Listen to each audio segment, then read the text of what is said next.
All right, everyone, welcome back into another NFL DFS video. Going to be breaking down the Sunday night showdown site that we have between the BUCS and the Rams. Let's go and get into it. All right, guys, so this is a pretty interesting game with an interesting spread. The Rams are going to be 7-point favorites in this game, which I don't necessarily see it that way, but, Vegas is typically correct. So that basically means that we should be targeting more BUCS pass catchers, and really all the Rams players are going to be in play. To me, I actually read that as Rachaad White is probably a little bit more in play than Sean Tucker, but we'll break that down as the video progresses. But looking at the game total, guys, pretty high scoring game at 49.5 total points. You might think that that could actually end up being a little bit too low. These offenses are both great. So I think it's going to be a high scoring game. I also think it could end up being closer than 7 points, but also I do think we should make builds based off of that. So I want to start out here with the BUCS. Okay, are there any must plays for the BUCS? Honestly, no. No player is like a guaranteed play to go out and dominate. Obviously, we want to begin to Baker Mayfield if possible. Emeka Egbuka would also be someone that, obviously, if Baker's having a good game, would also probably mean that Emeka Egbuka is going to have a good game. Those are clearly the top two plays. But really, the slate comes down to trying to figure out the running backs for the BUCS. Okay, if they are playing from behind, I think that actually helps Rachaad White a little bit more. He's going to be lower owned than and I'll just pull it up. He's going to be lower owned than Rachaad White by a decent margin, guys. Okay. Sean Tucker's at about 37.4%.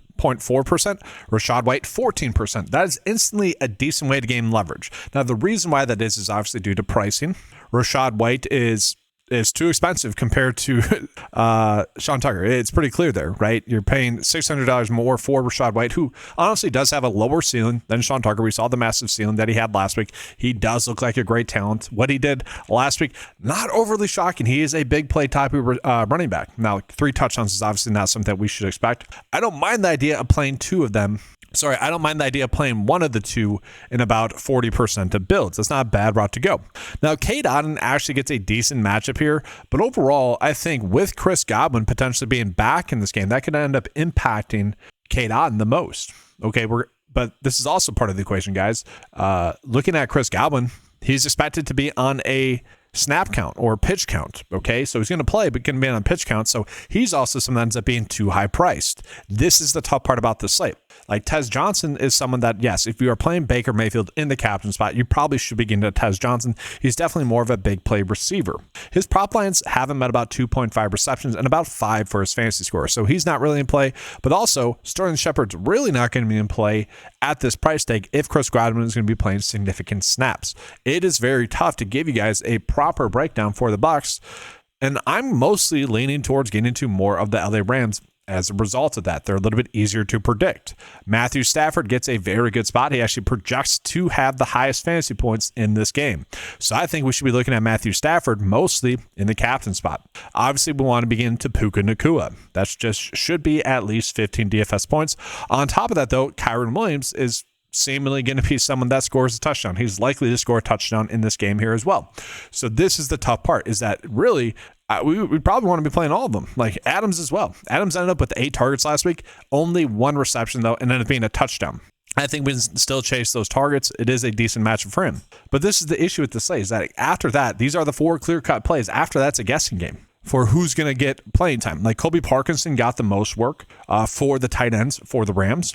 But then we also, Ferguson could actually end up getting a little bit of work. Tyler Higbee is going to be on the AR, so that opens up a little bit, but not really enough. Like Davis Allen is priced up as well, so that makes the slate honestly much more difficult. Like this is a clear lineup path we want to get to, but we literally cannot make this work. We don't have any other plays to get to as a result. Now, if Xavier Smith potentially sits here for the Rams, we can maybe look at Mumfield to get a little bit of work.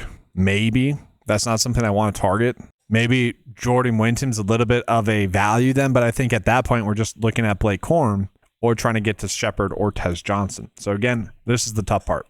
And so ultimately, I think a rule that I'm going to do is I want at least 3 of these plays right here for the Rams in all of my builds, whether it be in the captain or the flex. And so let's go ahead and set that up, guys. So pretty simple: Puka, Stafford, Adams, Puka, Kyren, Stafford, Adams, and then Kyren. Okay, we want at least 3 in all of our builds. Okay, so we're going to add that group, save it, and then we're just going to run the lineups here. I can't really give you guys a first look build. We'd probably be looking at kickers for values, but I'll try to give you guys one. We'll do a hand build. So we'll get off of Adams, whatever.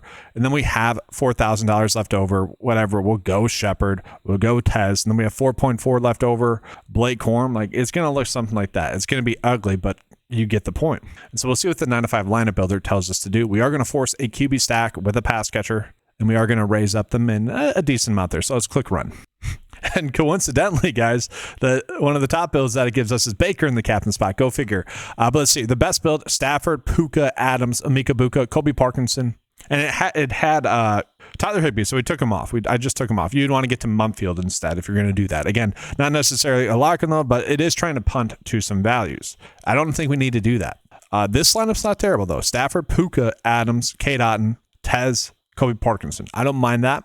What we could do, because we know we're not going to get to 3 of them, guys, what we should do is I want exactly 3 in all my builds. We're going to update that group here, and we'll try it again. And then it is actually trying to get to some of these lower price players just to naturally make it happen. I'm just going to click off of them. We're not going to play them. We can get to Mumfield a little bit, but that's about it. Xavier Smith, if he ends up playing, we can get that. But I'm just going to click off of them for now, just to tell the data that we're not messing with those really low price plays. So we run again, and we're going to get a little bit of a higher floor, I would say, in general. So not bad there. Then just the highest chalk build, Ferguson in the captain spot. Don't do that, but then you're getting to an okay build after that. So that's going to do it for this video, guys. Make sure to leave a like and subscribe to the channel. I do appreciate that. Good luck with all your builds for Sunday Night Football. I'll see you guys on the Monday Night Football video. Appreciate you guys being here. Good luck, and as always, let's keep cashing.